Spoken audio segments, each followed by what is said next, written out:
Yes. Okay. You can hear me? Okay. Assalamualaikum and a very good morning. Welcome to this Elsevier author workshop brought to you by USM Library.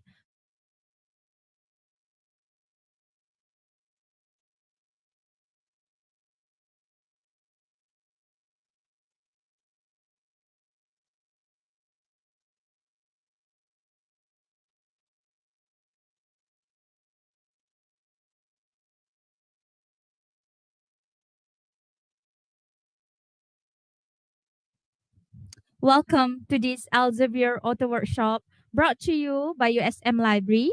First of all, let me introduce.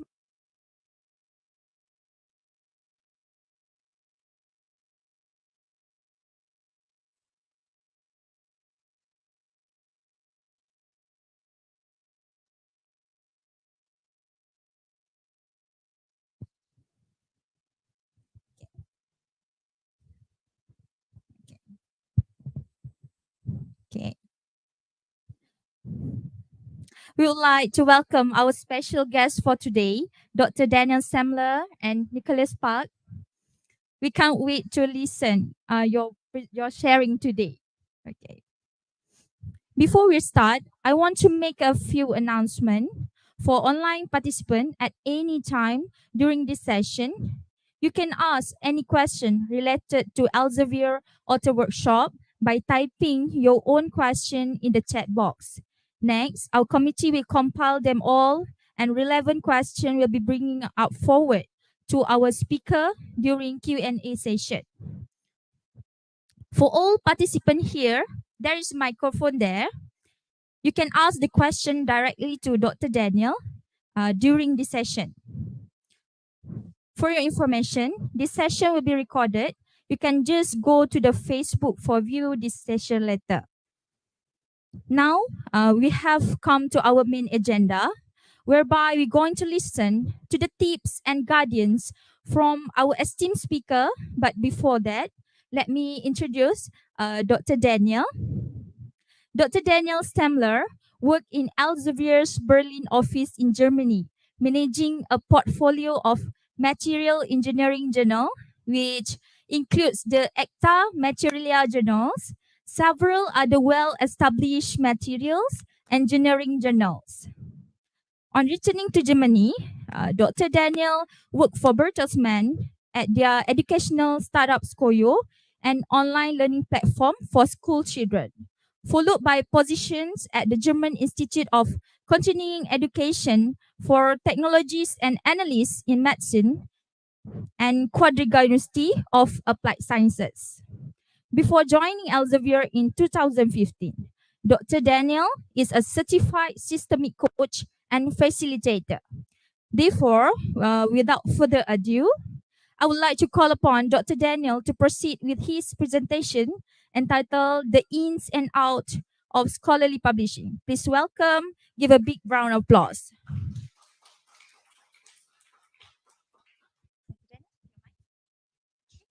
Hey, good morning, everyone. Salam alaikum. I will walk you through a few things today on the ins and outs of scholarly publishing, and thank you very much for having me.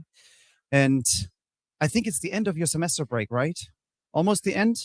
Yeah? So thanks for coming. You're on holiday, huh? So thanks for taking a break. All right, what I want to do is, oh, there's a clicker here. I love it. Let me see you. Hopefully. Oh, there it is. So it's a little bit small, but don't worry. So this is Germany. You can see on the right-hand side here. And this is the capital, Berlin. This is for the people online. That's the red marked area, and that's the capital, Berlin. And I live a tiny little bit outside of it, but however, our office is over there. I lived there since 2010, and I have a diploma in public health and educational psychology. There you go. Get ready for an interactive session, because this is where it comes very much in handy to have an educational degree. So I'm not a material scientist by training. I'm a publisher, and that means I'll tell you a little bit about that, what I do with the journals that I oversee. And I am with Elsevier since 2015. I used to manage a portfolio of health and medical science journals in the area of neurology, and I have been with material science journals or the material science team since 3.5 years, roughly. So this is some of the journals in our Materials Today family. You also, for those who picked up the catalog, you can see them as well there. So I manage, this is our flagship journal, the Materials Today journal. And that's the one that I oversee. So I manage this journal, the Applied Materials Today journal, the Materials Today Advances, and Materials Today Communication. The other journals are subcategories, so like subspecialties, and they're considered part of the Materials Today family. Therefore, they're all branded the same. So, so what I do with these journals, I always say I do three things. So I'm a product manager. Basically, I'm looking that the journal itself gets produced, that it looks good, that people get a chance to read it. I talk to the editors, I talk to reviewers, I talk to authors. If some ethical problem arises, plagiarism, some reviewer misconduct, some falsification, fabrication, then that all ends usually up on my desk. And then I help to solve this. And I also talk with editors about strategy, what to publish, what are hot topics, what are new editors that we should hire, editorial board members, and I meet people. So that's the community engagement part of it. So I meet people in a setting like this, where I go out and do workshops for people who are interested to find out more about scholarly publishing. And I also go to conferences. So I was just last week at the Materials Today conference, the inaugural conference that we launched, and that will happen biannually now. And it took place in Singapore. And we met a lot of our editors, a lot of people presented. We had 9 poster award winners from all over the world. And we had 3 best oral presentations as well awarded over there. So in addition to these journals, I look after the ACTA family of journals. So those of you who are in materials engineering and have to do with metals and alloys, you most likely will know this journal because this journal has been around. So the ACTA Materialia one, that has been around for over 50 years. And it's a nonprofit organization that looks after these 4 journals. And I am their publishing liaison, all things considered, the same like I do for all the other journals. I am their #1 contact person. So before I start, who of you in the room and online as well, maybe you can use the chat. You can very quickly tell me who of you has published successfully a paper already. Show of hands. 1, 2, 3. Don't be shy. I'm not going to ask any questions. Not yet. And who wants to publish a paper? If your hand is not up by now, this is the wrong workshop. Yes, because if you don't want to publish, then this is boring. Okay. All right, let me tell you a few things. So why am I asking if you have published? Because in the field of material science, there has been lots of development, lots of changes. And if you look at this slide at the bottom, you can see between 2014 and 2018, there were 815,000 articles published in all of these different areas within material science. So you can see nanoscience, for instance, you can see energy, fuels, engineering, mechanical, and with a big one, just like a big box where multidisciplinary material science is being published. And what I want to show you is if we move ahead, and now we look at 2019 to 2023, we actually see over 1 million published articles. So within 4 years, you see a boost of 20% of the published articles. So it's a field that many people are interested in. And in general, we see that the numbers of publication, of scholarly publications are rising. So, and if you do a little bit of a side-by-side comparison, because that's interesting for you if you are in this field, so where are actually people publishing? And if you look, again, at the bottom, you see the first table refers to 14 to 18, and the second on the right-hand side from 19 to 2023. You can see that it's rising again. So just like now split into the different research areas, topics. So you see under multidisciplinary, multi-material science, 630,000. And then 4 years later, there's already 200,000 more. So it's like a lot of publications are out there. So what I want to do today is I'll talk to you about how can we actually How can you make sure that your article first gets published in the right journal? And how do you find the right journal?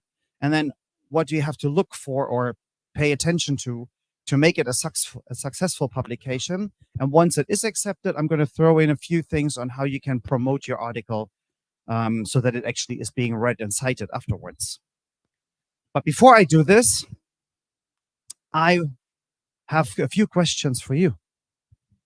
And don't worry, you have time to think about it. I'm not going to come around and put you on the spot. So what I want you to do is I want you to think briefly about the following and write down the answers. And I prefer to do this in small groups. So maybe like 4 or 5 people together, always discuss. So maybe you can just turn around or talk to the people that are sitting right next to you. So one is, how would you rate a scientific journal? So think about, if you look at any journal, how do you decide this is a good journal for me or it's not a good journal, and I move on to the next one? So what kind of criteria would you use to decide that this is the journal you want to publish in?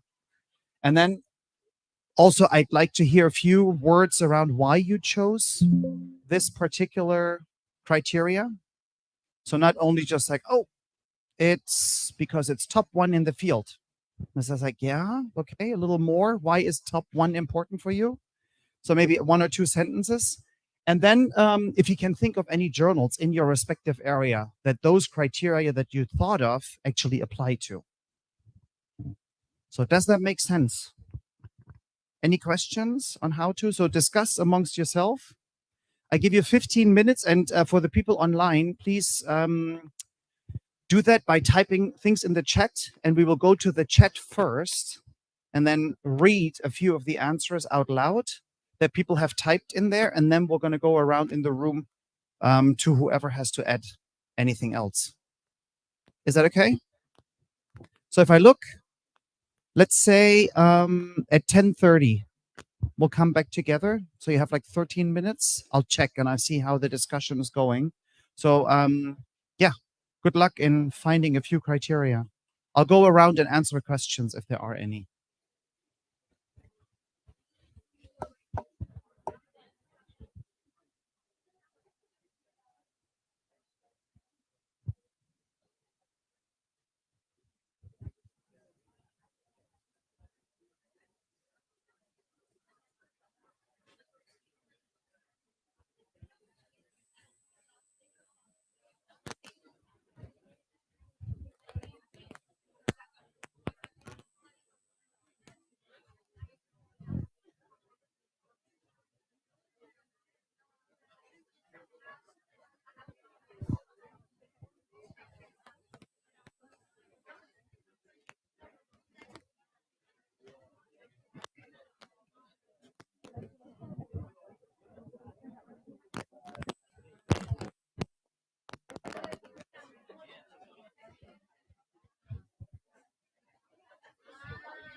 If you have the answer, just raise your hand and I can give you the microphone. Okay?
Ha?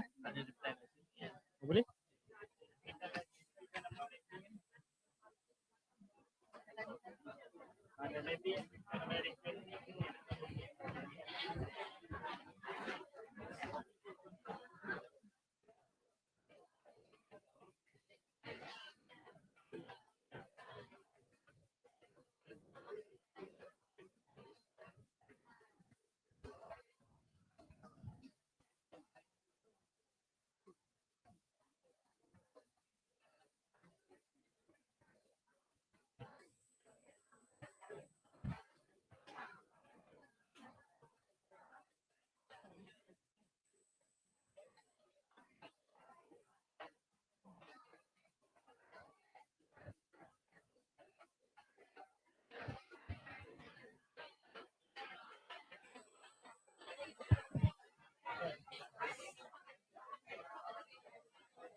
Tes, tes, tes, tes, 1, 2, 3.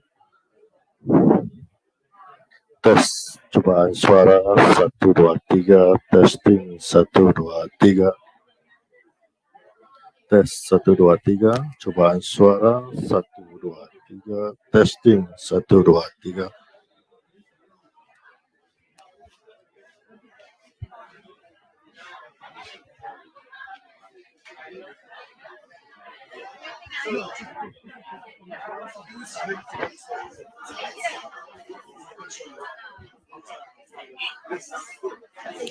Yeah. I think you must complete this one. Put this on. Yeah. Sure. You do that, sure.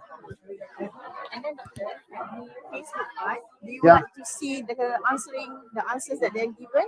If you want to see, and then I will open another laptop for you. Yeah, okay. Oh, people join. Oh, The laptop one. Yeah, the Facebook one. it's there.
Oh, you just mute.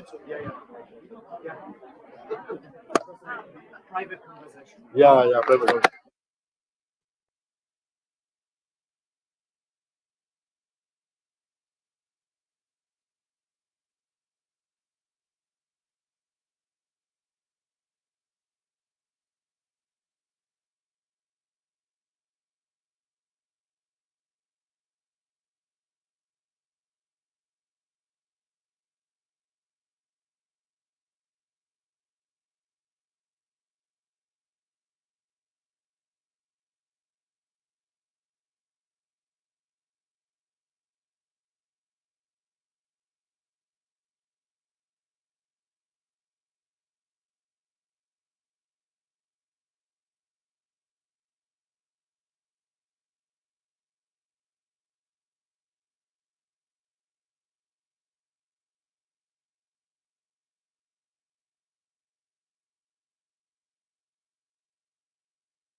Yeah, now it's on. I think it's on. Yeah, 1 2 1 2. I can't hear you. Yes, you can. I can hear you like. Well,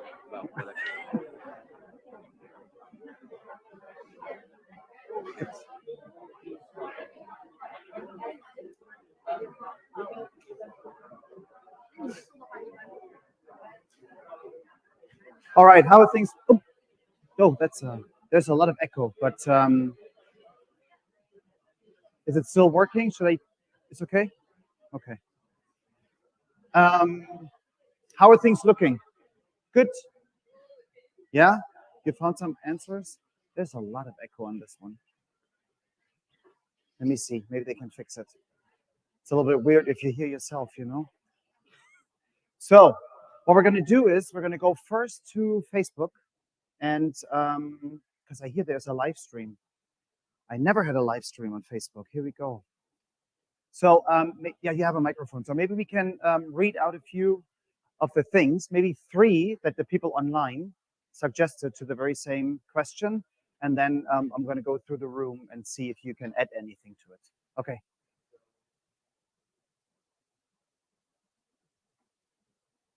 Is it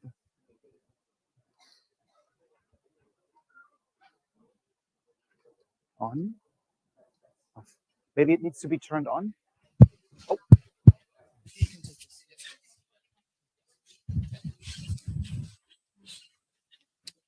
testing. Hey Daniel, so from Facebook, I'm going to go 3 times and share with you 9 points that one of the participants has shared. So the first one would be impact factor.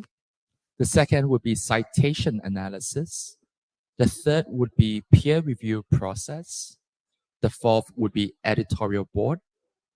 The fifth would be indexing and inclusion within databases. Another would be open access. One more point would be publication frequency. One more would be scope. And lastly, reputation of the journal. Okay. Reputation of the journal. Okay. Okay, those were 9. I counted. All right. When you hear this, do you have anything you want to extend or add to this that you discussed in your group? Did you find anything else?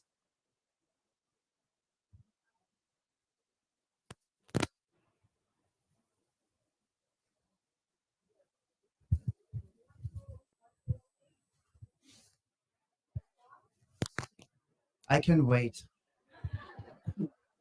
Yeah, there you go. Acceptance rate? Okay, that's a good one. Yes, that sounds good. All right. Do we have any others? 2 more. Yes.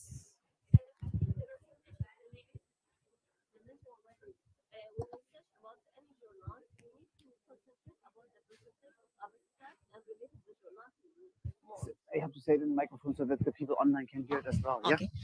More concentrate about when you search about any journal, you need to concentrate more about the abstract and related journal to you and the percentage. If it's a high percentage, about more than 50, I think it's more acceptable to choose this journal. And then concentrate about the impact factor and another and reputation and so on. And you analyze and see other journal that under this journal and so on. Good. Thank you very much. One more. Ha. Oh, you have many more than one, huh? Okay. I mean, like we thought everything that needs to be covered is already set, but another factor was the pricing itself. The pricing. Yeah. No. Hey. Yeah. Fair enough. Because we had one of the members in our group was sharing that she had to pay about $3,500 to publish an article. So they thought it would be nice to just share with everybody. Yeah. So we call that the article publication charge. That's the APC. Yeah.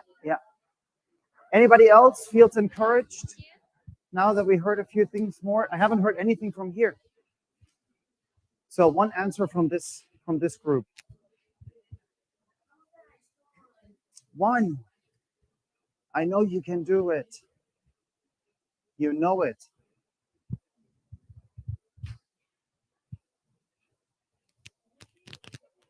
Nothing? Okay, I won't torture you anymore. I'll leave you alone. All right. So, to be honest, I don't like this. It has too much feedback for me. I'm gonna use the red. Yeah, it's no worries. I'll use this. Okay, so let's start with the very obvious one that always comes the first time. That's the impact factor, right? As you look at the journal impact factor, ooh, 30, good. 1, not so much. So, does anybody of you can tell me actually what the impact factor stands for? But you want to tell me what the impact factor stands for?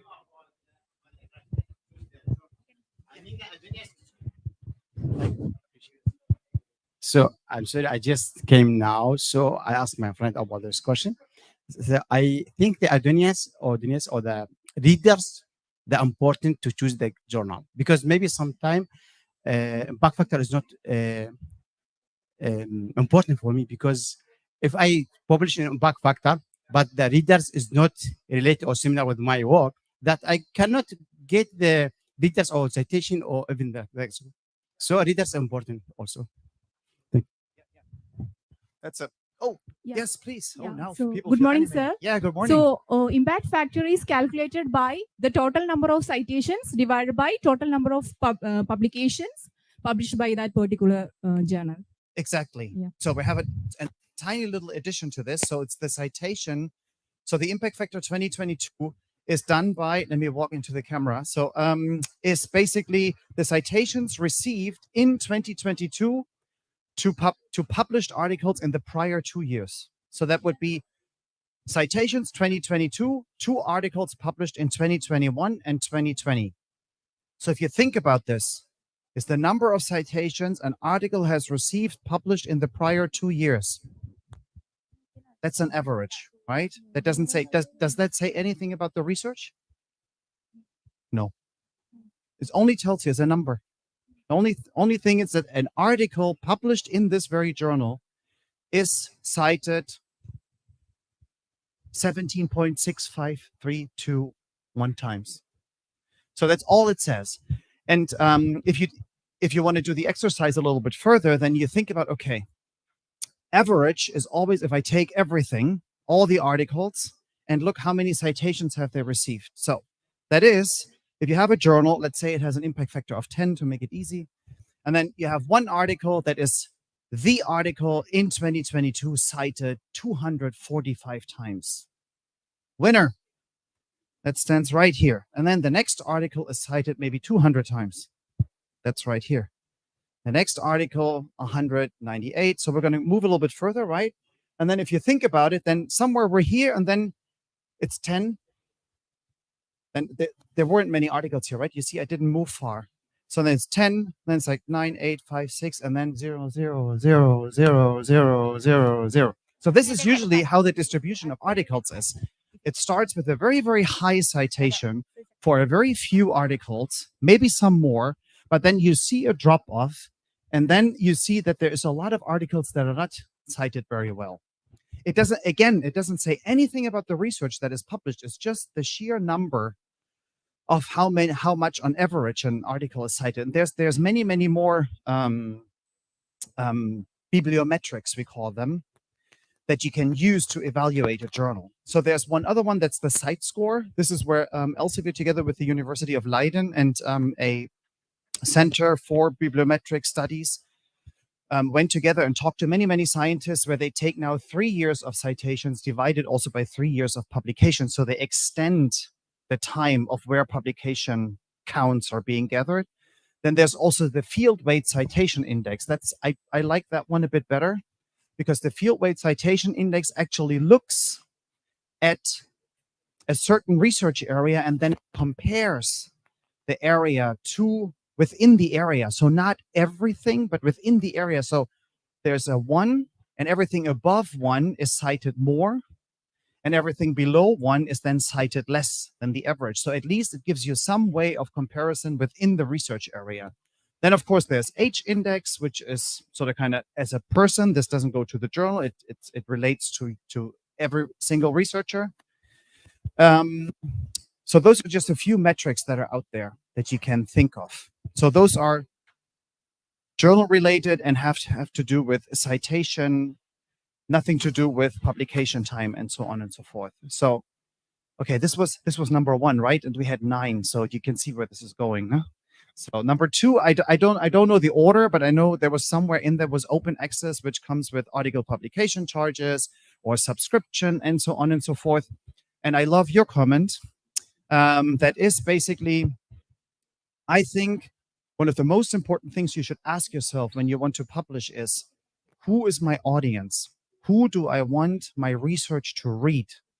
Because if you publish a social science paper in maybe a material science journal by accident, then you reach probably a wrong audience, right? Because they're not interested in this. So it's very important to think about who is my audience and who would be most interested in my research, because that guarantees you that, first of all, it's read, and then hopefully that it's cited, and that then people approach you or ask you about your research and maybe want to collaborate. So that would then be the next step.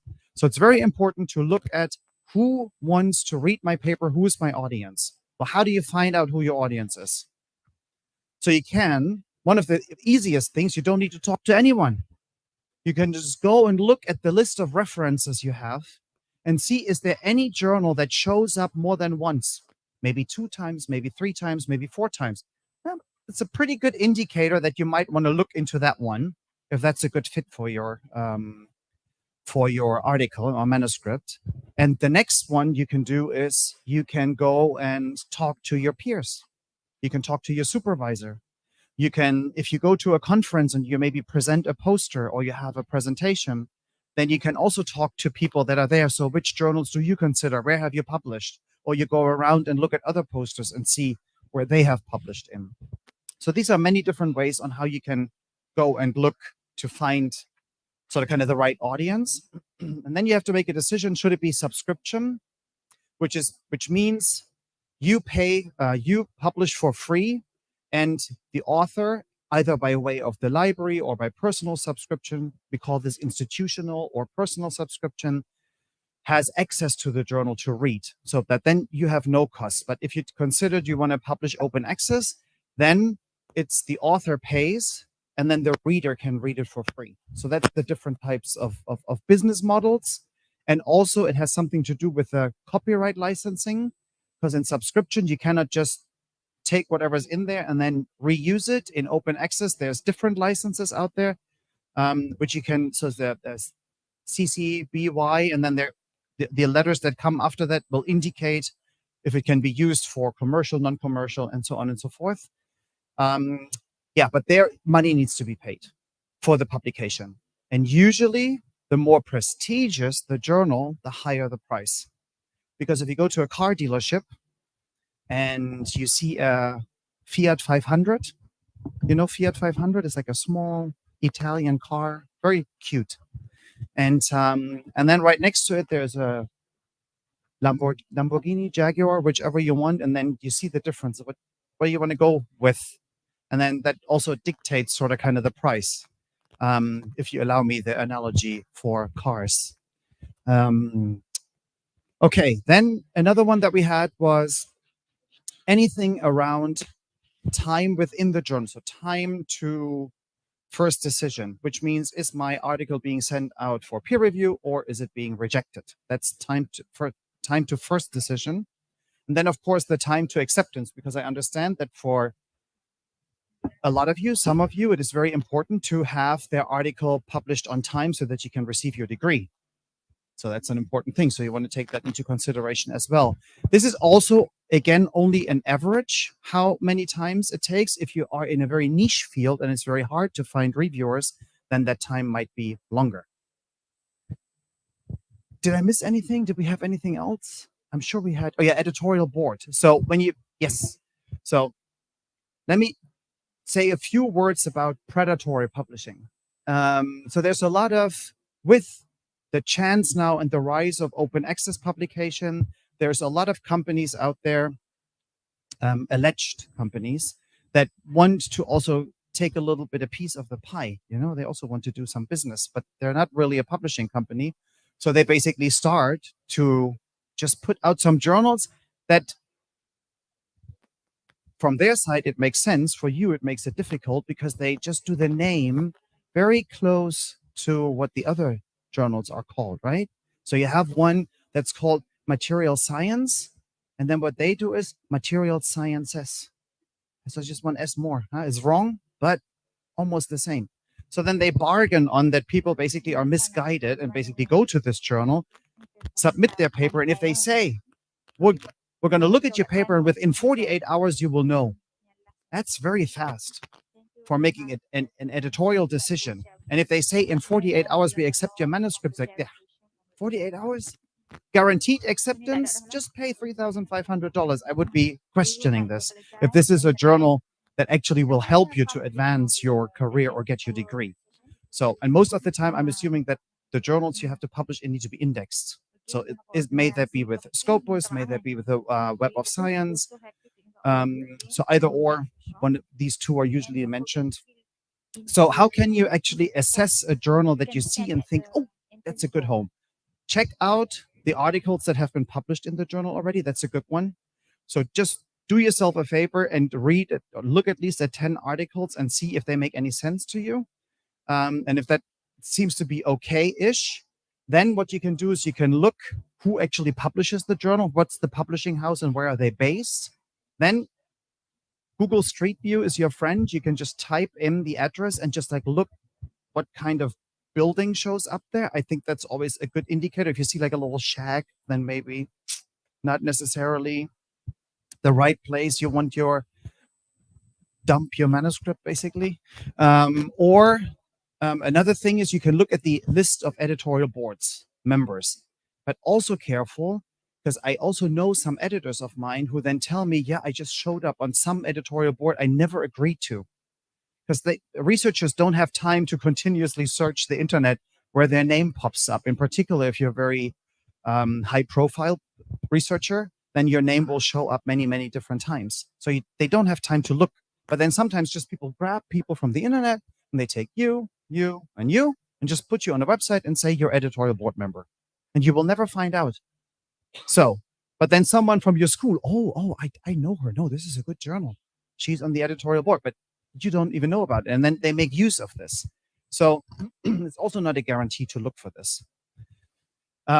So I say, just do yourself a favor, read a little bit up, talk to your peers before you try to not do this the very last minute when the deadline approaches. So talk to someone and make sure that you give yourself a little bit of time to find out.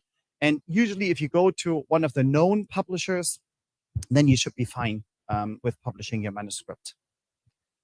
Okay, that was a lot, right? So did I forget anything that was mentioned? Okay, then I will move on and talk a little bit about so now that we know where we want to publish, there's a whole lot of runner-up time that comes, because that's usually the last step along the way. So where should I publish my manuscript? So the journey of a scientific article, I haven't talked about this. So what actually happens after you submit your article? What is happening there? And then some few tips and resources and why reviewers do what they do. So if you look at this slide, so this is the journey that your manuscript has to take. This is you. Bold hat. I tried it's not very, it's gender specific, so you can see, right? But this stands for everyone who wants to submit a manuscript. And you want to get there and you want to get your article accepted, but unfortunately there's a few people in the way. And you see, those have different tools at their disposal to take a little bit of a hack or a little cut into your manuscript.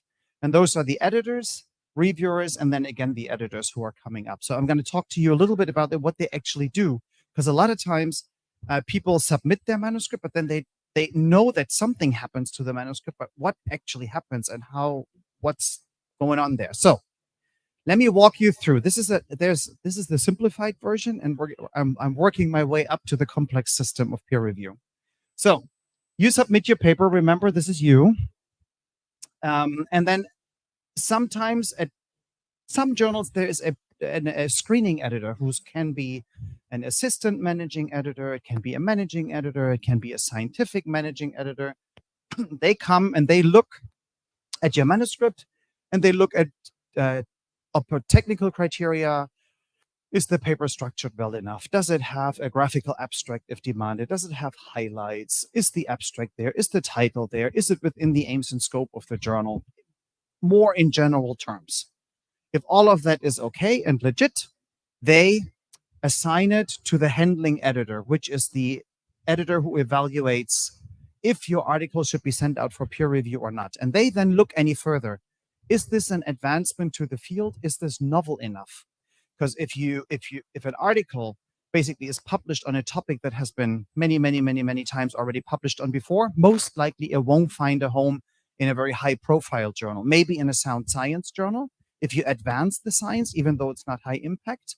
But this is a decision that they basically make. And usually these editors, so I have one editor who looks at 2,000 manuscripts a year. So they see a manuscript, it takes them probably 2 to 3 minutes to know, will this be sent out for peer review or not? And because of the topic that the paper handles, and they know because they see so many articles being published that very quickly they can decide. So then, if they decide to send it out for peer review, then they invite peer reviewers. And there's a lot of nifty tools out there. It's called a reviewer recommender. And what they do, they pull in the information from your manuscript. They pull in you as an author, the co-authors, the title, the abstract, and parts of the manuscript. They pull it up, and then they show the editor potential reviewers. And what they also do is they highlight who should not review. And that is usually people from the same institution, people you have published with before. They also try to identify if there was a collaboration, if that data is available. So they look that they don't take someone from a collaborating institution, and they highlight this. And the editor can even has a few filters. So like on many of the platforms that you use, you can filter. So the editor can also filter and say, not from the same country, for instance. And then it would exclude Malaysia, and then they would look beyond Malaysia to find potential peer reviewers. And that mechanism is done by an algorithm where they look who has published on the same topic, and they do comparison, and then they try to find the best match for this. So that's the peer review process. The peer reviewer then gets an invitation, then they have to accept the invitation. And I know speed is of the essence for all of you who are sitting here, right? Yeah, it goes fast. So what happens is you get an invitation. The reviewer has then 5 days to accept the invitation. But the reviewer didn't care. They didn't reply. They were busy. They were writing a grant. So no reply. The invitation after 5 days ceases. The invitation goes back. The next reviewer is invited. 1 day, 2 day, 3 day, accept.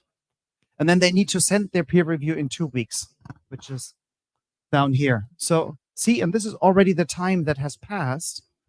And your manuscript was basically just for you. It's just nothing is happening. It's just sitting there. What's going on? I want to know. I need to know now.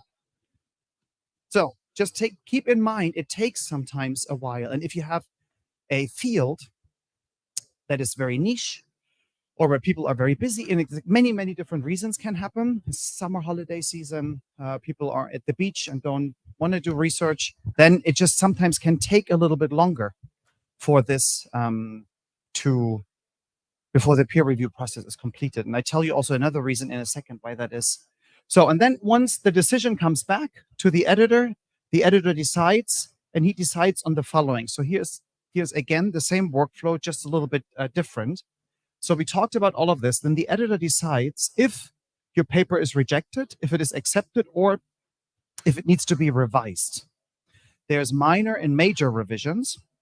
Minor revisions are usually just like little things that need to be done. Major revisions sometimes can take 3 or 4 weeks, depending on how much of rework you need to do on your manuscript. What can happen is that one reviewer says major revisions, and one says reject. And the editor is unsure what to do. Then they need to invite a third reviewer. Remember, we were already here? Huh?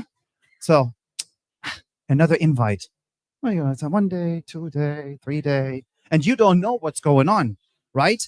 So your manuscript is actually pending, like really, it's hanging on a thread.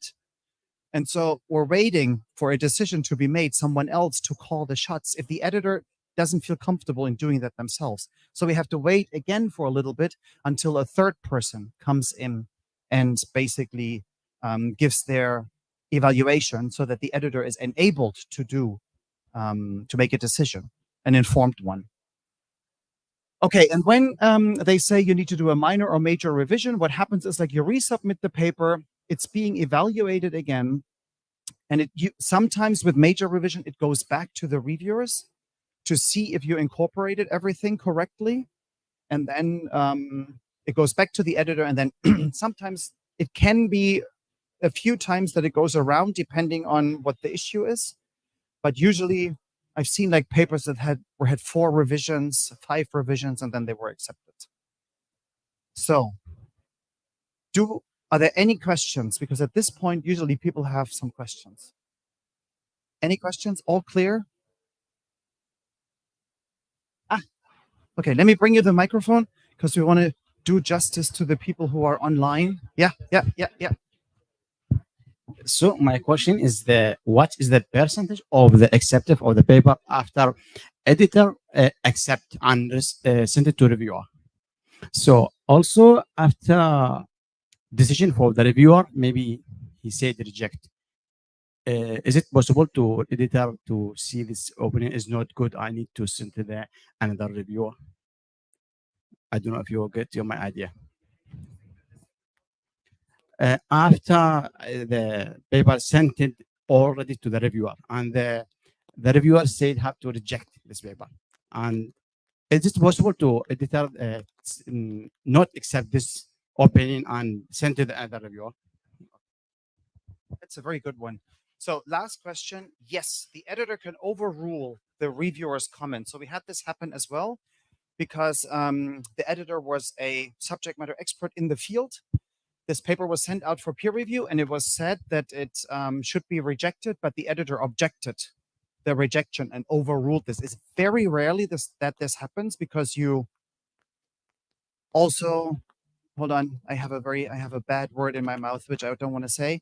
You don't want to push away the reviewer's opinion, right? Because then you upset them maybe as well, and they will never review for your journal again.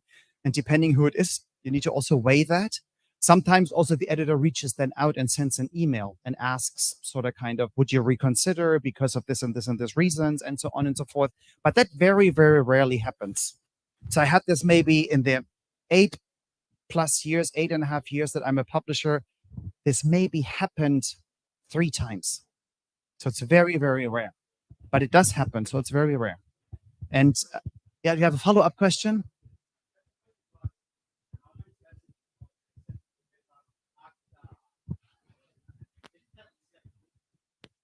So the editor accepts the paper.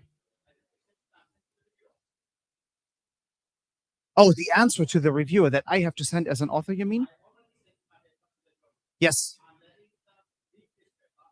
Yeah. Yes.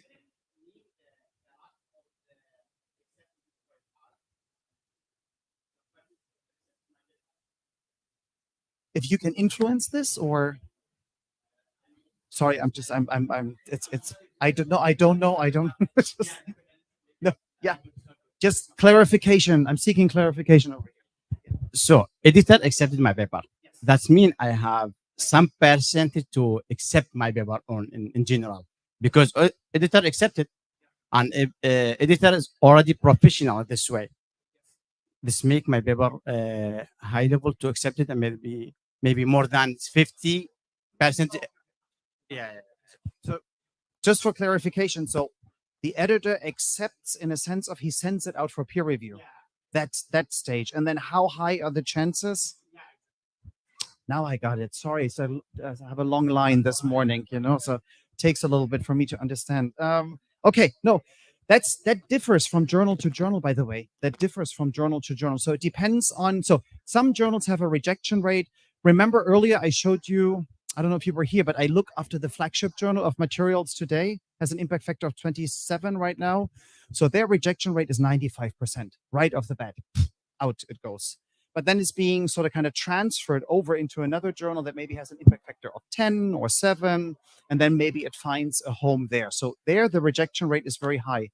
if the initial screening and the editor sends it out for peer review, each journal it differs a little bit, and I couldn't say any number, but I don't know, Nicholas, do you know how high the numbers are? Like on average, after someone sends it out for peer review, how high the acceptance rate is on average? Yeah. Fully accepted publication rate, Mhm. that will probably be about 75%. 75%. Okay, that's a good number, right? So now you know. You need to get the editor to send your manuscript out for peer review. Yeah, no, we have one here, and then Yeah. okay. Sorry, I come to you. Excuse me. I'm from USM. My name is Pei. I would like to ask, of course, I understand there is a standard for, you have your standard, I mean your company or Elsevier, Mhm. you have your standard, you have your quality control. But now in our modern days, you see our editors or the reviewer, they need to wait one after one. And then we also pending to know the answer, whether we are being accepted or not. And then there is a time consuming issues there. And then we pay a lot also. So is there any way to improvise this? The flow is clear. Mhm. Improvise this flow so that we is more beneficial to us, the author, and then shorten our time to know whether our manuscript is being accepted or not. Yeah. So Thank you. Yeah, sure. So there's many many things are being undertaken. So if you have to take because this is a standard workflow, and that each journal might have a slightly different one, and they tinker a little bit with it and alter it. And if you want to increase the speed of anything, there's many different little parameters you can change. And each journal needs to individually decide how this can be done. So it's not we can't decide this for all, because Elsevier publishes 2,900 journals. So it cannot be a standard for everything. So we try to standardize as much as possible, because when we learn in one journal that this helped a lot to increase the speed, then we try to map this to other journals as well. But for instance, with some of the learned society journals, like the ACTA journals, they might say, no, this is not our standard. We do it differently. And there's also some fields where it takes much, much longer. So for instance, in advanced structured materials, I know that's a very old field. It takes a long time to find people, because at the end of the day, it's not that the editor can make this process any quicker, because we rely on the reviewers' time and to voluntarily say yes, that they evaluate the manuscript. So it basically comes back to your peers in academia to say, yes, I accept the invitation and I'm going to peer review very quickly, and then turn it around, because that then helps the editor to make an informed decision. Yeah. Okay. So I have a microphone. Okay. Good morning, Dr. Daniel. I have one question regarding the reviewer's comment. How if the one reviewer gave the highest mark, while another reviewer gave major correction? So which one should I follow? Yeah. So that's a very good question. So once your manuscript comes back from peer review, the editor makes a quick decision, usually scans the reviewer comments and sends out an email. Excuse me. I've been talking a lot the past couple of days. So, you receive an email and you get all the reviewer comments that are in the email, usually reviewer 1, reviewer 2. And what is asked of you is basically to go through these comments and do a line-by-line response. So you see first comment, the reviewer maybe says, this paper is good, but I think they should have considered method XYZ. Then you can write, well, we considered it, but we decided not to use it because. So that doesn't mean you need to incorporate it into your paper.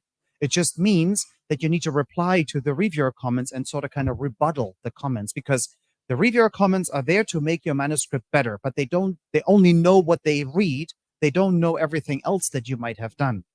So you basically do a line-by-line response, and that's what the editor wants to see, because when you resubmit your paper with the responses and the incorporation of some of the things that the reviewer said into your paper, the editor will look exactly have you taken this on or not? And if not, why? And that's how you basically can sort of kind of, so it doesn't matter if one reviewer says like perfect paper, it's a go, and the other paper has like, the other reviewer has like a half a page of comments, you still need to do a line by line response to all reviewer comments. Yeah. Does it answer your question? Okay, good. Perfect. Dr. Daniel. Dr. Daniel, here. Oh, here. There is a question from the Facebook. Yeah. From Tan Jianhua. Is there any transparency in the whole process of screening and editors review before editors making final decision to reject it, accepted, or revision of the paper? Yeah, that's a very good question. So the guide for authors is is your friend, even though it is a long page that one needs to read. And usually when you open it, you're like, yeah, okay. And but it's really, do yourself a favor and at least scan through the different criteria that are listed in there, because it helps a lot to prepare your manuscript. So that kind of, because the aims and scope is the number one. So it needs to fit the aims and scope. And if there are any other criteria that are listed beyond sort of kind of a good structure, language, and so on and so forth, a clear messaging, the story that you want to relate to your audience. So if you follow all of that, and including the guide for authors, if there's anything that needs to be added. So some journals have a statement of significance where you need to say, why is my research significant enough to be published in your journal? So those are the things. If you read all of this up, and usually during the submission process, people will ask for different documents that need to be filled in. So that is very helpful to follow the guide for authors and really check that you make sure that you comply with all the criteria in there. I hope that answers the question online. Yeah, another question. Yeah. From the Keluarga Basira. Do publishers still require a cover letter? How important it is in the review and evaluation process? Yeah. So the cover letter can be used, doesn't need to be, but the cover letter is your chance to basically tell the editor why your research is advancing the field and why it should be published, because it makes it, you can have a very quick message that you put in there, and which you might not be able to relate in the abstract or in the entire paper. And editors do read the cover letter, but it's not necessary. So it's something, it's a nice to have, let's put it this way. Yeah. Okay, we have one question here. Yeah, I have a mic. Hello. I need to ask about resubmission after revise the manuscript. Does that mean I will get it acceptance after, if I get it a minor comment, for example? Most likely, yes. Yeah, most likely I will get it acceptance. Yeah. No, usually when you get the manuscript back and it's asked a minor revision, then usually chances are pretty high that you will get an acceptance. Yeah. So usually, yes. Yeah. So Daniel, adding on to her question, as well as a question on Facebook, what's the best way to deal with a rejection letter? How do they address it so that it can best be developed, and how the author can move on after receiving that letter itself? So when you get a rejection, if it is not a desk reject, but it is a reject after peer review, which is still, we learned 25% chance, then you will get reviewer comments. So it's very advisable to go through the reviewer comments and see if anything is usable for your manuscript to make it better and incorporate those.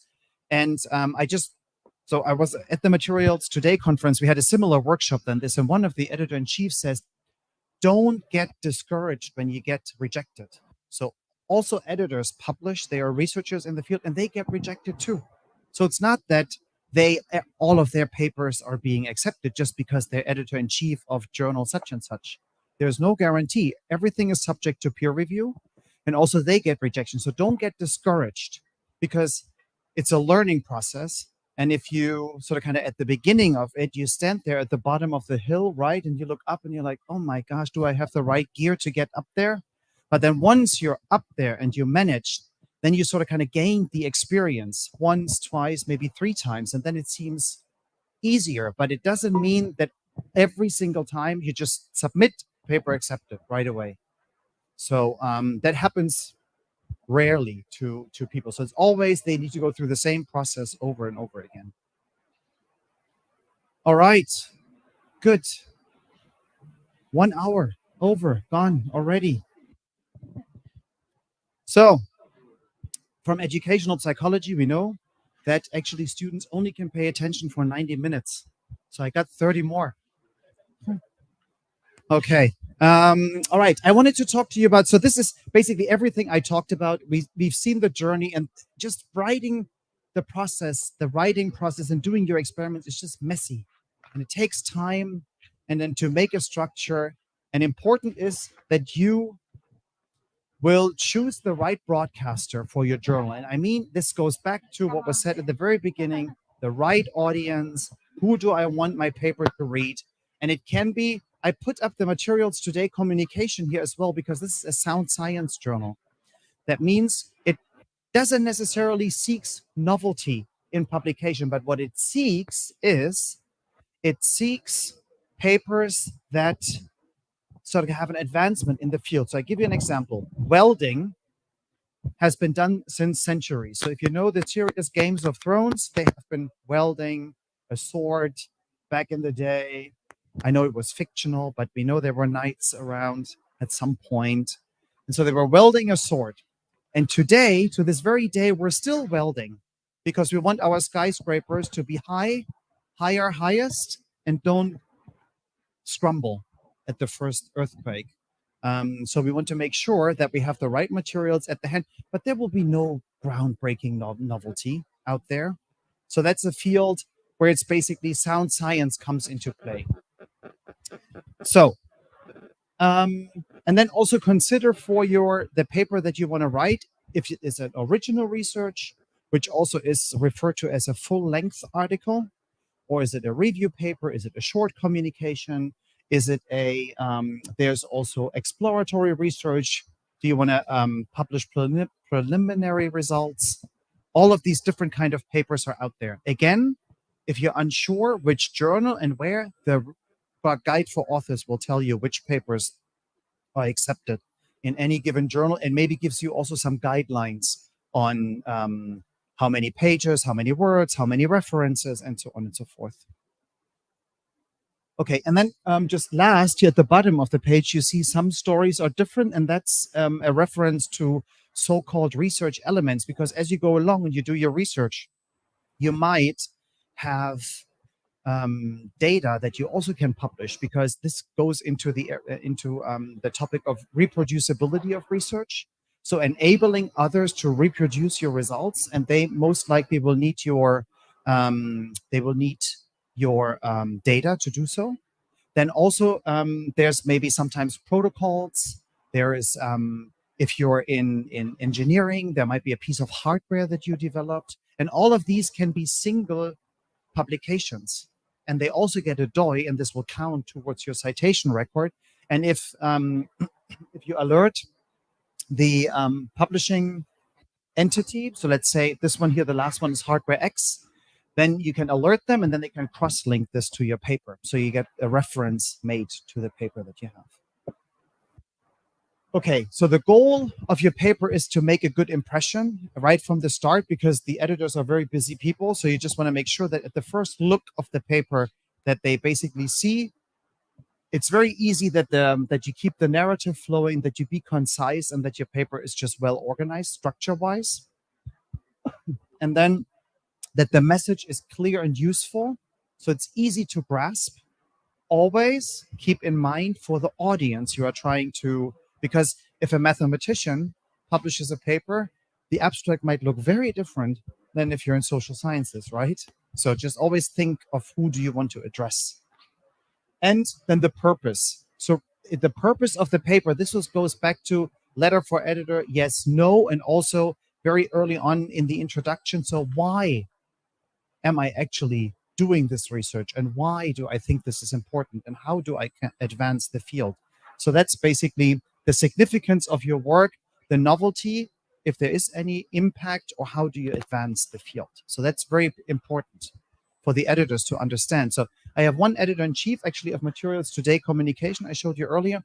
He always says, the scientists forget to tell me why I should publish this work. They don't tell me. And if they can't tell me and I don't see it, then I'll just desk reject it right away. So you have to make your point clear in the very beginning. It's very important. So and then basically what I said and what I gonna just like quickly go over in the next couple of slides, I promise only two, is what reviewers also look for, because the reviewers basically look for the very, very same thing. Is the paper well structured? Is the message relayed good? What are the results? Is everything in good order? What kind of methods? Did they describe the method good enough? And everything, the work that you put into your manuscript, they sort of kind of check if you followed sort of kind of like a general guideline and the guide for authors for the respective journal. So the reviewers will basically focus on your manuscript, and their intention is to improve your manuscript by reviewing it and making it better. So the comments are set out to improve your manuscript. And if that is a question, then it's something for you to think about if you want to incorporate it or not. So it's just questions. So basically, when you go to a conference and you present your research, or you have a colloquium within your group, and you have to present where you're at, and you have to present your study design, then the questions that are being asked are supposed to help you to fine-tune things and get better at the things that you try to communicate to others. So I will not talk too much about this, because that's basically just the structure of a paper, how it should look like, and then a few sentences what this refers to. Maybe one thing that comes up a lot: what's the difference between abstract, introduction, and conclusion? So the conclusion of your manuscript is basically, it's not the summary, which would be the abstract. That would be a summary. It's sort of kind of the statement of the significance of the research results and an outlook for future developments. That would basically, if you do your PhD, then that would be sort of kind of, and the future developments would basically set you up for a postdoc. So kind of to continue your research on this. And then after you do your postdoc, then it helps you to write your first grant proposal, then you get some money, and then you can start your own lab. So this basically a line of work that sort of kind of comes from this. So future developments, because as you know, every research that you've done, then you know a little bit more, but then you have so many more questions. Because the problem is, the more you know, the more you don't know. And then you have many, many, many more questions. So an introduction is something that I personally suggest you write last, because it's something that's like the leeway into your research. So write this at the very end, because then you know everything already and you can basically hold the people in. And the abstract is basically something that you write to sort of kind of very briefly, because usually that's only 250, 500 words, depending on the journal. You have to very briefly describe and basically bring in the people, because we come to this in a little bit when it comes to how to promote your research. Even if your article sits behind a paywall or is in a subscription part of the journal, the abstract will always be free for everyone to read. And then basically means it can also be searched by anyone. Yeah. Okay, and then I said this before, so language, so be concise, accurate, be objective, use a clear and simple language, and also try to find someone who is close to a native speaker who can help you to just read over this. No one expects you to have the best English there is, like Oxford English. Nobody expects for you to have this, because a lot of people, a lot of our editors are not native English language speakers. So nobody expects for it to be pristine, and you would think like you read a statement from I don't know, from the British royalty or someone. So it's like, it's not like that. So it can basically be it's okay to use simple language and not polish it all the way to the end. So there's a few tips down here. So the slides will be distributed afterwards. So make sure you register, because if you're not registered, you don't get any slides. There it is. Okay, so that's on language. And then also elsevier.com/authors is a very good place to start, where there's a lot of information that you can find on publishing, that you can go and read up on many different things. There's checklists on manuscript, of course, a little bit simplified because it needs to fit for many different areas within science. But again, the best way to find out what can I do to make my manuscript better, you do this every day anyways. You read other manuscripts, and if you read them and you see something you really like, then just take note of that and try to incorporate that into your paper as well. All right, and now we're coming to the fun part, what reviewers do. I mentioned this already. So basically, they take everything I talked about before and basically just try to make your manuscript better and evaluate it. And so the one question is, why do reviewers review? So usually when you sign up to review and you volunteer for this, because at the end of the day, you volunteer, what happens is that you get to read other people's manuscript first. They haven't been published yet. It might be new knowledge that they try to bring out to the public. So you can get to read it first. And then, as you know, remember, it's like takes a few times, and then we have to invite another reviewer. So all this time until it's published, you read it already, you know. And you can basically apply this to your own research or think about it and say, oh, that was actually a really good approach. Maybe I should try that. Or I haven't tried this material. I haven't tried this. I haven't done this. So maybe I should talk to this and that person. So you have an early start at things, and you're volunteering your time to advance the research field that you are in. So not only with your own research, but also helping others to get better with their research and the publications they want to do. All right, and I love this slide. So as you can see, this is your manuscript that you want to submit, right? And it has like this lovely antenna and it has an orange ball and you're so proud of it. And you submit it. And then when you go through a few rounds of peer review, then look at that. Look at your paper. I mean, right? Talking about Fiat 500, Fiat 500 and Lamborghini. That might not be as flat as one, but at least it has a lot of space in there. And it has a special rocket on top. So this is basically just to make it in a fun way to illustrate that the peer review process is intended to make your manuscript just stellar, like outstanding and really, really good. Okay. All right. Any questions about the peer review process? Otherwise, I'm just going to quickly say a few sentences about promoting your article and show you a few numbers, how things look in the world, and then coming down to Malaysia. And then I'll try to wrap it up because I think the 90 minutes are almost full. Yes, there's a question. Let me just quickly get that one. Yeah. Thank you. My name is Kefas. I'm from biological science. My question is actually about the language. I have been taught in English, and like you have said, most of the times you read this manuscript, you compare it with what you have, you rephrase the language, and by the time the reviewers make their comments, they ask you to improve your language. So sometimes I wonder what kind of language they want us to use, because I picked some of the words from the published manuscript and I rephrased them. These are simple words which I have used, and they still ask me to proofread my article. So I wonder, how do I go about this kind of language issue? Okay, so I get your point, very much so. So what you can do is when reviewers come back and say, like, polish your language. So you can, in parts, use artificial intelligence. So like the ChatGPT and whatnot is out there.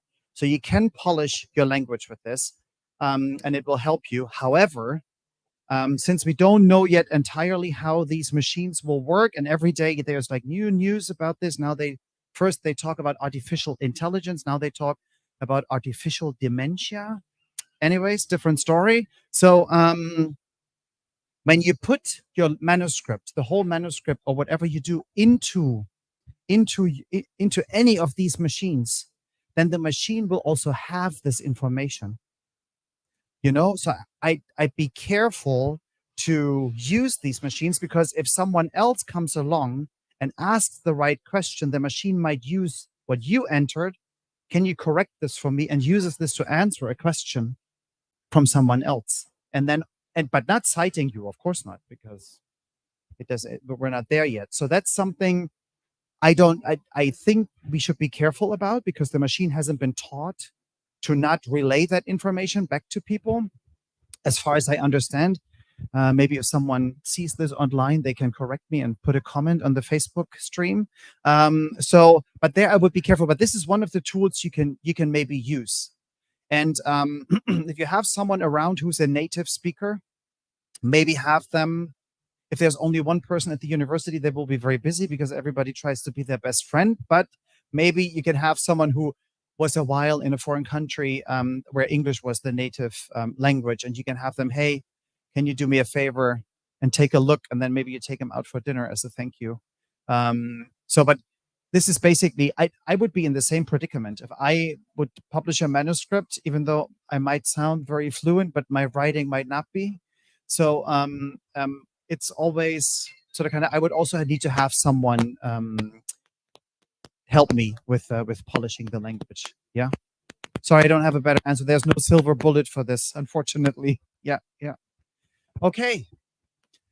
So very quickly, if we look at material science again, and just what I want to show you is, again, so how can we make sure that once your article is accepted, you can actually have people find it?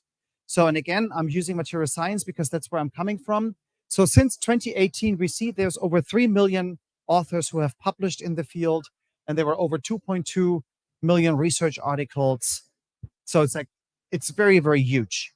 And if we go a little bit further, if we look at Southeast Asia, we see there's 117 authors and 96,000 papers published in the following areas in material science. And then if we go to Malaysia, we see there's 38,000 authors that published since 2018 in 32,000 papers that have been published. And we could do this for all different areas of like social sciences, economics, in health and medical sciences, neurology, psychiatry, you name it. So, so one good thing, let me go back. One good thing that I mentioned before was the field weight citation impact. And you can see it's 1.15. That means, on average, research published in Malaysia in the field of material science is cited 1.15 times higher than the average in the world. So that's also good, because I'm in a right place to publish my research, because it's more people read it and more people cite it. It has a higher impact. Okay. So I'm only going to talk about this one up here because I dwelled on this already a little. So search engine optimization. I said, when you publish in the subscription journal, then title, abstract, and the keywords that you use to tag your article are freely available for everyone to read, and also for the search engine to basically get the information and put it into their database. So when you search, then it is discoverable. So that's one of the things you can do when it comes to search engine optimization. Think about these things up here to help to make your article discoverable. Again, when you think about who is my audience that I want to address, if it is a very particular, you might be able to use technical jargon. Otherwise, you might want to refrain from that because you want other people to find your research. But if you use like a very technical term, then a title can only be so long. You only have so many keywords. Then you give that away, and you could maybe use one where others could earlier find it, right? Or faster. And another thing is, once your paper is accepted, you get a share link from Elsevier, which allows you to distribute this link as widely as you want. You can send it, or you put it on Facebook, you put it on WeChat, you put it on Facebook, I said already, right? On some website, wherever, you send it to all your friends, and they can access the paper for 50 days for free. So it's for 50 days, the paper can be downloaded and read. I highly recommend, maybe look also in your reference list of your article and pick a few people, if not all, and say, I referenced your paper in my paper because my research is based on yours, and maybe you want to take a look at this published paper of mine, which references yours. So they might take a look, they might not, but this is a way of how you can promote basically your paper to already the people that have that you referenced in your own paper. So it's also a citation for the other person, right? So they might also like, oh, this person, let's take a look, a quick look, and scan it. And yeah, so social media, of course, I just mentioned like a few buzzwords on here on how to help you with this. And there's a few examples. And on the right-hand side, I took one from the University of Waterloo in Canada. And if your website, if your university has a website where they also showcase innovative research or news about research results, maybe you can get them to also publish something about your article and put a news item out there. So it's also good thing then to use again to promote on your social media channels. So and then social media, we have a presence on, nowadays, nobody, it's not no bird, it's an X. Tomorrow might be Z. The day after tomorrow, we might be in space, who knows? So still a little bird. I'd like the bird much better than an X, to be honest. So anyways, but I'm not Elon Musk, so. Okay, and then we have a Materials Today presence there also. And then, of course, if you go social, I think WeChat is a little bit different because there are some restrictions on accounts where you can post, but you can post them in Moments or wherever. And so we see that this post here got like 47 views per day. And then this is a reference to a post on the Elsevier account on WeChat that we have. And again, just very briefly, again, to reiterate, sometimes you really might want to consider to help to boost your article by basically posting on the research elements of your research. So the data, you put your data in a data repository, or you want to do publish the method extra that you developed, and so on and so forth. Again, the Researcher Academy on the Elsevier website, the link will be, so it's researcheracademy.elsevier.com. But you can just type it in, Researcher Academy Elsevier in Google, and then it will come up. So it's a good home to revisit and also view a few webinars or pieces of text that you can read that will help you with your research. All right, 90 minutes. And with that, I would like to sort of kind of end my part. And I'd be very happy and grateful if you can scan this code here in the audience or also online and give a little bit of feedback that Nicholas and the team will gather. And then we will share this with the library, and also it is good for me to know to get better at what I do. So having said that, and I'll leave this on there for a little bit to for you to scan and fill out, but are there any questions that you have? It can be about something that I talked about, and it can be anything about publishing. Dr. Daniel, there is a question from the Facebook. Yes. Right? From Joy Mathavan, some reviewers impose to cite their own papers while reviewing, even if it's not relevant and too old. And if we did not cite and point to the reason why, they still not accepted. They still not accept and imposed to do in the next round of review also. How to overcome such ill practice from the point of an author? Yeah, that's a very good question, because unfortunately reviewers misuse their position and try to have you cite their own paper. So when that happens, you in no shape or form need to cite their paper. They have a very strong position on this. And if so, because editors look at many different things every day, and they might miss out on a reviewer basically trying to push their own paper into yours so that they get a citation count. What you can do is you can alert the editor. You can send an email to the editor of the journal, and you can say, listen, this reviewer asked me to cite their paper, which is unethical publication practice. That's enough. Then they know there's nothing else to be said about this, because that's reason enough. So you don't need to do it. And if they still try to push it on you, you can go to an editor and alert them to this. And that's also for you to find out actually if this journal follows the COPE guidelines. This is like the Publishing Ethics Committee on good practices in scholarly publishing. And you can then, you can basically alert them to this malpractice. Yep. Good. Okay. Yeah, we had a question there. Yes.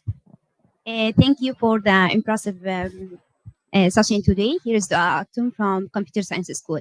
My question is regarding the resubmission many times of the manuscript. Is there any possibility that the editor can ignore of the reviewer's comments? Let's say if we have 5 reviewers and 4 of them, they give us acceptance. So one of them, many times after 3 times of resubmission, he just want to reject for non-convinced comments. So is there any possibility for the editor to ignore this type of comment, or any way that we can handle this type of comments that receive from this type of reviewers? Thank you. Yeah. So just for me, for clarification, so it's like 5 reviewers, 4 say accept this paper, and 1 is just a little rebellion, right? Okay. Well, I think it's always good to keep it professional in this sense. Of course, you don't like that reviewer much because he's not helping you in this instance. So I think again, doing a line-by-line response and just responding to this person and being very firm and saying yes, no, no, no, yes, no, and then of course you have to write a few more sentences or words about this, why you oppose to their way. And if 4 said yes and 1 says no, I am thinking that the editor might not even send it back to that reviewer when you do the revision. You send it in, they just look at it, they see 4 said accept, 1 said reject or major revisions, you addressed all the comments, and then that should be fine. So that would be my suggestion, but always keep it professional, even though you would like to punch him in the face. But, you know, it's a little bit difficult. First of all, you don't know who it is. Most likely, you don't know who it is. But maybe you can just find something else you can punch. Yeah, yeah. There's a follow-up question on that. Yeah. Okay. Yeah. Okay, it's not a question actually, it's just a comment. Yeah. Let me just talk about my manuscript because it's rejected many times. And after many resubmission, this is the case. Because of that, I was asking about last question. So my comment is about the qualification of the reviewers.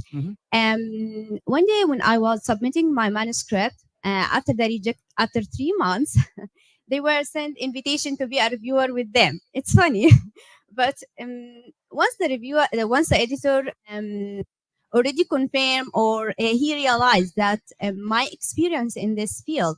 So why this invitation? I'm said, okay, PhD student, I'm not that much experience, but actually it's a risk to invite a PhD student to review manuscript, especially if it will be published in high impact factor journal.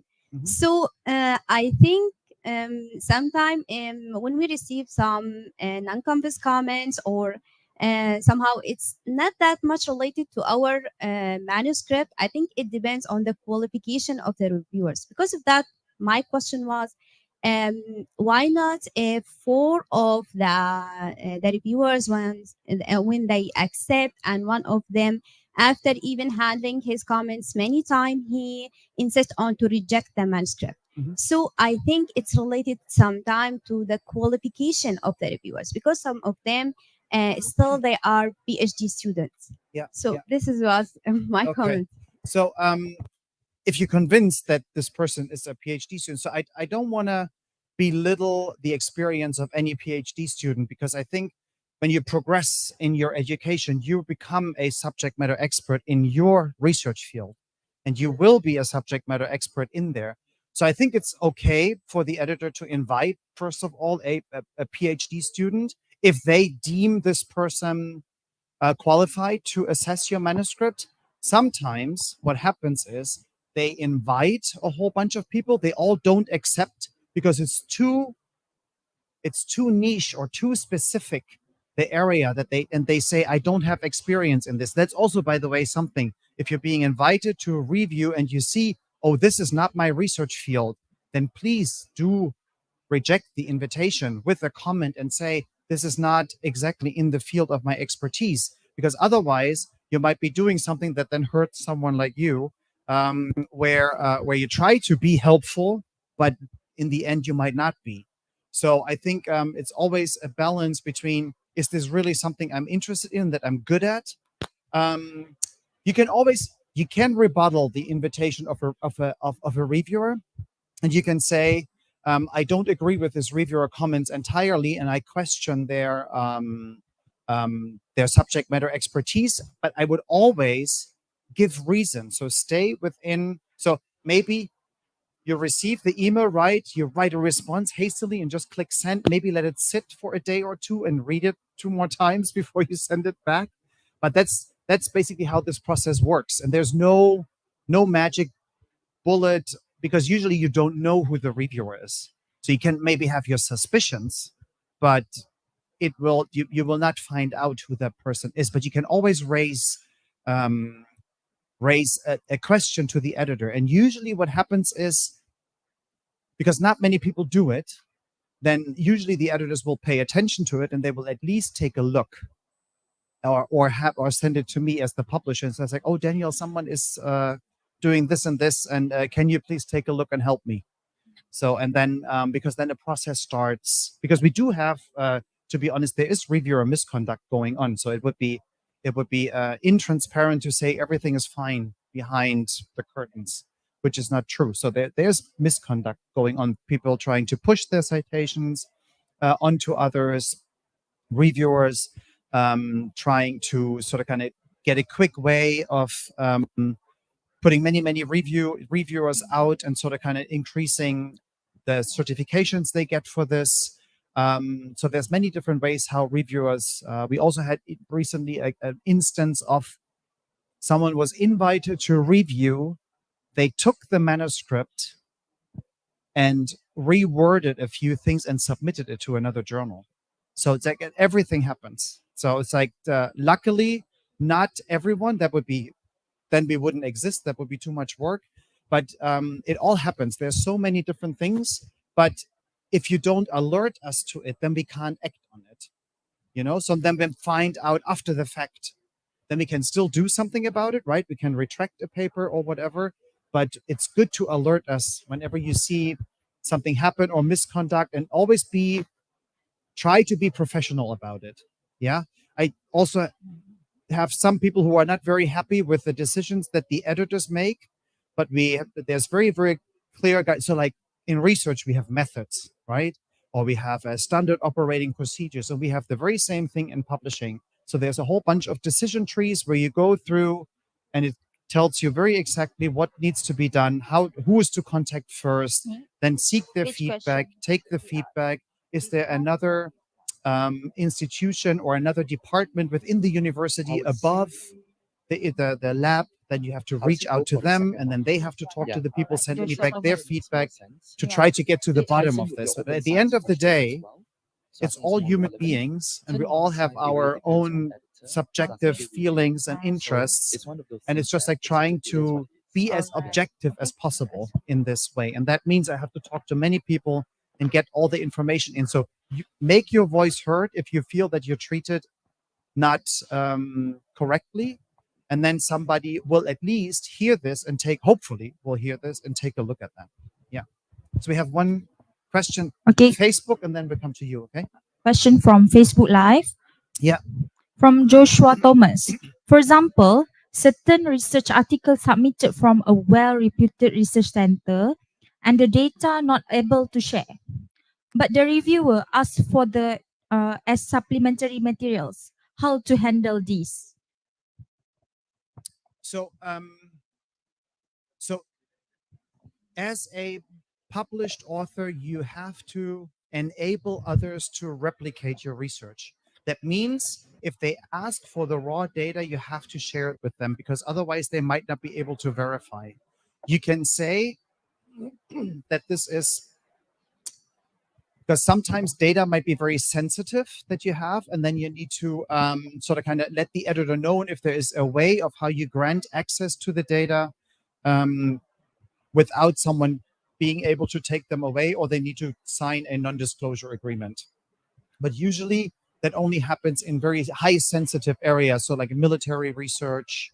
That also might happen in psychiatry as soon as patients are involved and you have patients' data that is not sort of kind of, if it's non-identifiable. So if you can trace it back to one person, so then it's also very hard to share this data online.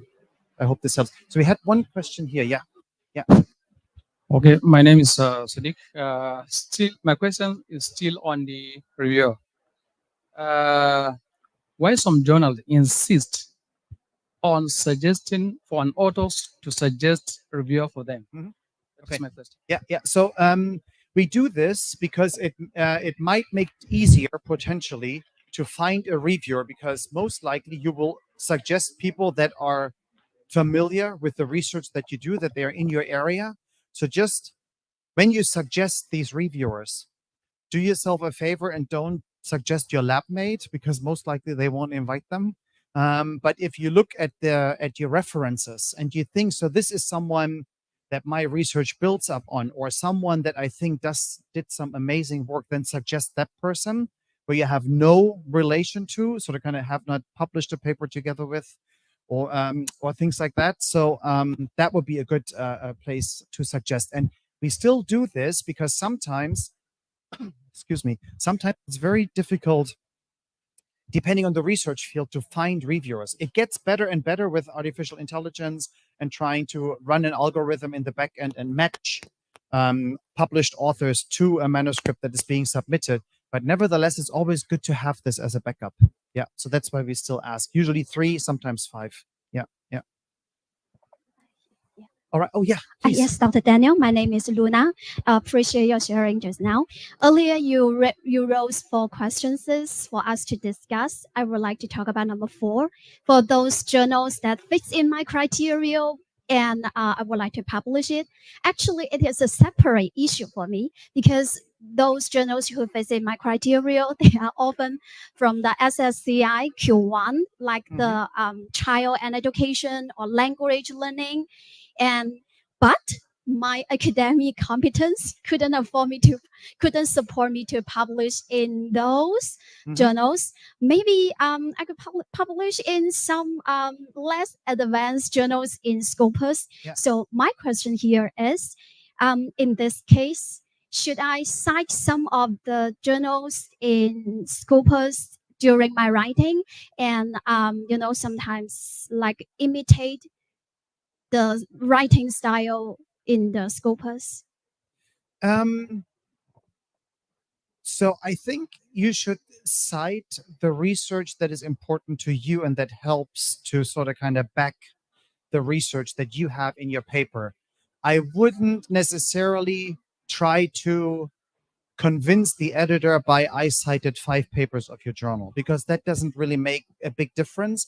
Also, if looking from a different perspective, it counts as self-citation, and some journals don't like to have many. So like if they would accept your manuscript, then all of a sudden they have you as an accepted paper in Journal of Language Editing.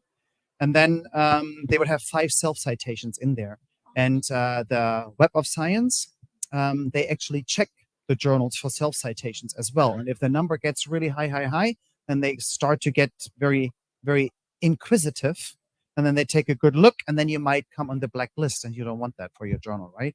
So I think the best way is try to do the best research you can, use the papers and the references to back up your research, to basically say, this is important, that's why I did it, and try to really showcase the purpose. And if you can't make it in Q1 now, then maybe you publish your paper in Q2, it gets cited 200 times, and then the Q1 editor is very angry because they haven't submitted your paper in the first place. So I think the research itself should be the guidance and your discoveries, what you do. And I know you want to aim high, and that speaks for you, but I think sometimes it's not possible at this moment in time, but then Q2 it will be, but then you can build up on that success, and then you can come into a higher quartile. All right, I think we're gonna close. I thank you very, very, oh, I have a, look at this here, last slide. Thank you very much.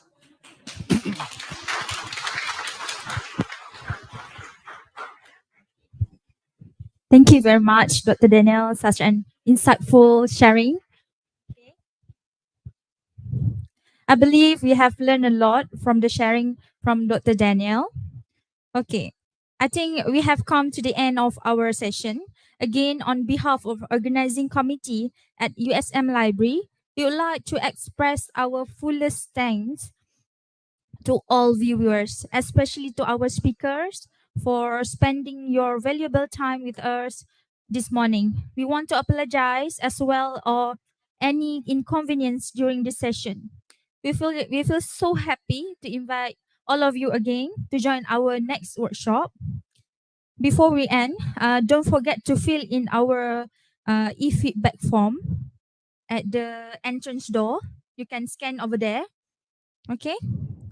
Please subscribe our YouTube channel, Facebook, and we also have a TikTok account for library, which is a USM Library Official. Okay.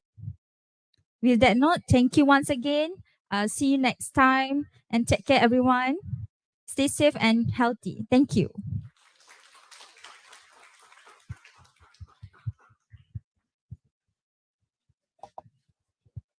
Okay, everyone, please fill up the feedback form. The QR code is near to the registration counter. So you just scan the QR code and fill up the feedback form. Thank you very much.